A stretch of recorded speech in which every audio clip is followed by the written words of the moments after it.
Welcome back to the channel. Welcome back to episode 7 in season 2 of the Freshman 15 College Football Podcast. Back with Tyler Moore to break down college football in and about 15 minutes. And damn, is there a lot to talk about in these 15 minutes. Tyler, we're just going to jump right into it. No messing around. What's up, man? Not much. Week 0 is here. We've done all kinds of topics through this offseason, and it just seems like just yesterday we were talking about Bijan Robinson being, is he worth it? It's worth the draft pick in the first round, and here we are at week 0 already. So let's get this thing started. Yeah, man. So you know what's funny about week 0 is when you kind of look around, like the YouTube verse, cable TV networks, et cetera, even Twitter, like not a lot of people want to cover week 0. It's not big enough, not grand enough for them. For us, that's not the case. Like, we have been football hungry for a while, since the national ass whooping taken by TCU on the national stage. You know, we've been looking for this next chapter, and here we are, week 0. So it's so much going on. We just talked about like the shows that we ran over the entire offseason, kind of led us to this point. Super conferences, realignment, Oregon moving, Washington moving, the Heisman picks, the dark horses, top duos. Does talent supersede culture in college football? It's been a lot of talk, but here we are now at college football, and back this season we'll return a lot of our same topics that we talked about: the Saturday spotlight, the upset picks, and it all goes down tonight on the Freshman 15 Podcast, week 0 edition, man. So gotta love that, man. So week 0 is kind of a thinner slate, I will admit that. But you kind of pulled up a graphic earlier showing what games were available to us. Kind of show us the graphic with these games, and what do you kind of take initially off of the games we have available? They're not like the greatest games. There's definitely a talent discrepancy between a lot of the teams, but it should be a fun one and introduce us back into college football. So one big topic we had last season that I think was one of our favorite topics was who could either hurt themselves or help themselves the most each week. And because it's week 0, we kind of had a little different spin on it. And instead of kind of doing it in retrospect of who hurt themselves week prior, heading up to week 0, I want to do this. Let's talk about who in week 0 can either hurt themselves or help themselves the most with what we have in front of us. So who do you got? Yeah, so the person I'm going to go with helping themselves is Sam Hartman. He Wake Forest transferred to Notre Dame. He's going to get that big spotlight on him now. He's got they got the NBC deal. They get a lot of national games, but this one, it's his first game in a new offense. They get a new offensive coordinator in Gerard Parker. And Marcus Freeman, he's a very hard-nosed offensive coach. He likes a good balance, just like he does on his defense. And they have weapons. They have a good offensive line. And this is a chance for him to showcase himself when no one else is on TV besides Caleb Williams later that day. For him to show himself, for everyone to see, and let's just get started so he can bump himself up into that tier 1, tier 2 quarterback for next year's draft class. So it's funny, I had Notre Dame on my list. I didn't have Sam Hartman. I thought about him for a second. Mm-hmm. And I think really for me it's Notre Dame, and it's because of what's going on, what's in front of them. You're playing against Navy, who was a 20-plus point underdog. Right. If the Fighting Irish come out, they have any issues at all with Navy, whether it's remotely close to their struggles on the offensive side, defensive side, for Marcus Freeman, it will not matter. They have to come out sharp in that game. And even in the opener last season, they played against Ohio State, and they kind of sleptwalked through the entire game. Kind of got a little bit close and recovered late in the season. They bought a lot of favor with the voters, the polls, based on the wins they had late last season. Clemson, for example. If they have a rocky performance, him or Sam Hartman, I mean the offense, the defense, right. Sam Hartman, if they have a rocky performance, and for Hartman's sake, it'll plummet his dark horse candidacy just like that. Yep. And it'll make things really uncomfortable for Marcus Freeman in that week for the next game. So watch out Notre Dame. They got to be sharp. They got to be precise. And they are the team who could hurt themselves a lot if things don't go right. So that's what I got here, man. One positive thing for them is that Navy, they actually fired their coach, and they're running a different style offense. They're not running the triple option anymore. So if they're running a more traditional pro-style offense, that could be in favor for Notre Dame because they see it throughout the rest of their schedule. So that would just be my part in that. So fair point, man.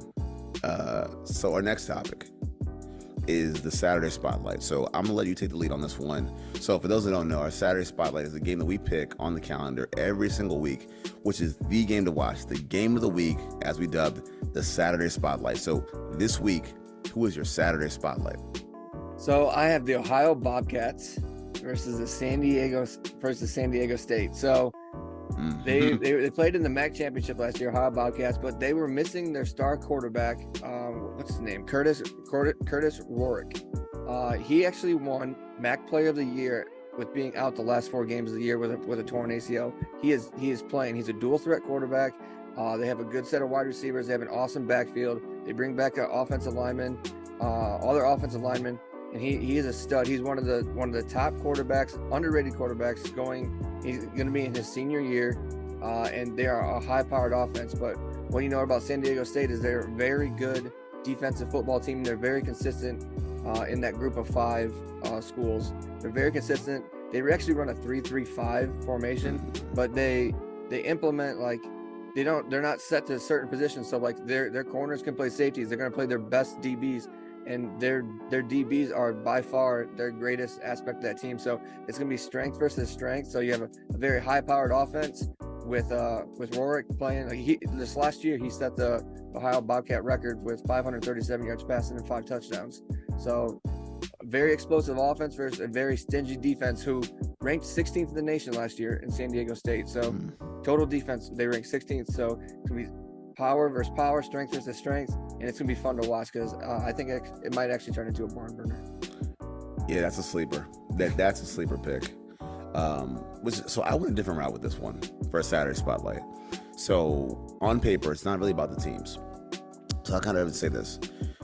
For my Saturday spotlight, I'm going with USC and San Jose State, but not for the reasons you guys would think about, not for the normal reason. It's that USC, they should thrash San Jose State, not a question. However, the reason why this game is kind of earmarked for me is that I want to see how USC responds to last year, and I want to be able to watch this game. And I know it's week 0, but again, like Notre Dame, it's week 0, yet you guys are playing on week 0. So what I want to say and what I want to see is you guys answer a couple questions, which are as follows. What do they look like after losing so many upperclassmen? Because they lost a lot of them last year. You lose Addison, you lose the running back, you lose Voorhees, you lost a lot of premier talent last year, and they're now gone. Are they reloaded to the new guys who are ready to step in where the juniors and seniors are left off? That's question 1. The big question, which should be the number 1 question, is your defense improved? Yeah. It's not a great barometer, and I understand that it's San Jose State, but they are going to play, they're going to play the game against San Jose State. They have a long-standing rivalry with this school. For those that don't know, you play down to your competition. What is Grinch doing? Are they getting better? We need to know what this defense is going to be. And I know it's week 0, and I get the competition isn't the same. But again, they got to show progress here. We've got to see more. If they have any struggles at all with the quarterback for San Jose State, I have questions. I have legitimate questions. Yeah. And then on the pro side, we talked about Sam Hartman. On the pro side with Caleb Williams, what progress has he made from the pocket? Is he a better pocket passer? And sure, we know he's going to compete for the Heisman. That's not a question. But for people like myself and you as well that watch the NFL, that are pseudo scouts at heart, the question that we have to answer is, are you a better improved pocket passer? Are you another in the long line of a Kyler Murray, a Baker Mayfield? Like, what are you exactly as a pro prospect? So for me, that's why I have to say USC, San Jose State, from the offensive side, defensive side, that's my Saturday spotlight. Yeah, that point, I think that point differential is supposed to be like 30. They're favored by like 30 points. Anything less than that, like that might be a disappointment. So yeah, I mean that's the one. You gotta smoke them. Smoke them. Mm-hmm. Now for our last segment, which by the way should be sponsored by FanDuel, the way we hit so good on these upset picks, the upset special this week in week 0. So I'm gonna let you lead the way, hoping that you don't have the same one that I do, but I'm gonna allow you to go first. So what game is your upset special? Yeah, this one is kind of easy. It's hard to pick from actually because there's 7 games and 8 games. We might have the same exact one, but I'm choosing Hawaii over Vanderbilt. So is that what you got? Yeah. Okay. So last year we saw Vandy beat them 63-10 in Hawaii. They ran away with that game, but that was Chang, their head coach's first game, and they came on last year. And it's not so much of like I think Hawaii is just gonna come in and beat Vanderbilt, but I think like the circumstances on which is happening around Vanderbilt right now, like their stadium's not done. They're playing week 0 at a high school stadium. So I mean, so you have that kind of coming wrong, and then like if you actually like look back, they're not very good at against non-conference team coming in on home openers. So could that play into it too? So I mean, who knows? It's a second edition of a home and home for them, and it wouldn't surprise me if Hawaii came in, who was strong at the end of the year last year, to come in and beat a Vanderbilt team that's not fully in their headspace. So I do think that pride matters.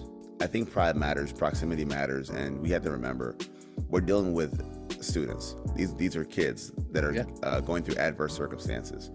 And I think one of those things of not being in your comfort zone has a lot to do with it.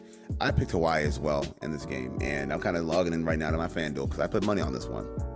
And I do think that Hawaii has a chance. And the reason why I think that they have a chance, you mentioned the stadium.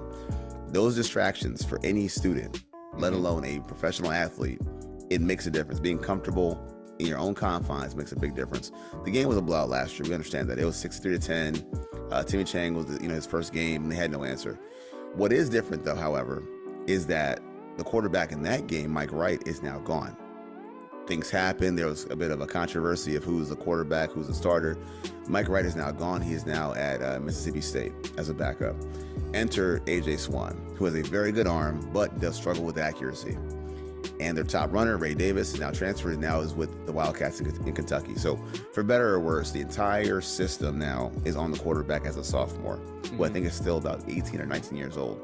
So a lot of pressure to expect him to play well in a tough conference to begin with anyway. So I think given the circumstances, it kind of favors back into Hawaii's chances to win the game, to at least draw even. And with Vandy, I think it's not unseen for Hawaii to kind of take them.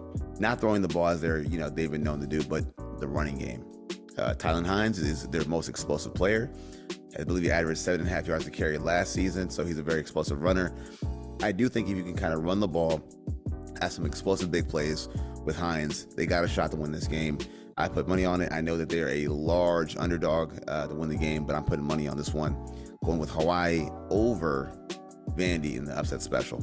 And also, by the way, I want to point this out, a very classy move by Vandy, who's going to donate a portion of ticket sales to support Maui. So I think that's very cool. Yep, absolutely. Yeah, and Hawaii is 17.5-point underdogs. So it's a big one if this comes to fruition. But yeah, I gotta see what my odds are looking like right now, man. Just through FanDuel, man. I gotta see what it's saying because I'm so curious right now. And while he's looking at that, you go to Freshman 15 podcast. Oh, man. It's gonna be linked in the video below, and get a mug just like this. Super cheap, by the way. Guys, man, the merch is hitting. So the merch game is hitting, huh, Tyler? Yeah, it is. It is hitting. So, man, yeah, it is a plus 6,500 on that one. So, yeah, the odds are crazy on that one. But, guys, other than that, Tyler, any last thoughts, man, before we wrap this first episode? No, like I said, I'm excited for this week, and like you said, the networks are afraid of it. When you actually look up week 0, it actually takes you to extended week 1 on ESPN schedules, which is pretty crazy. Like, you wouldn't just put week 0, like everyone's talking about it, but yeah, I mean, we're talking about it, and it's gonna be fun. I'm excited to see this Notre Dame game in Ireland for the Irish. So, yep. We're talking about it. You guys should also be talking about it. Also, sound off in the comment section. Let us know any big picks you guys have, any upset specials, any Saturday spotlights, or any crazy bets we should take at FanDuel or anywhere else. So, guys, once again, thanks for watching. I am LP Cruz for my man Tyler Moore. This has been the Freshman 15 College Football Podcast. And as always, peace. Peace.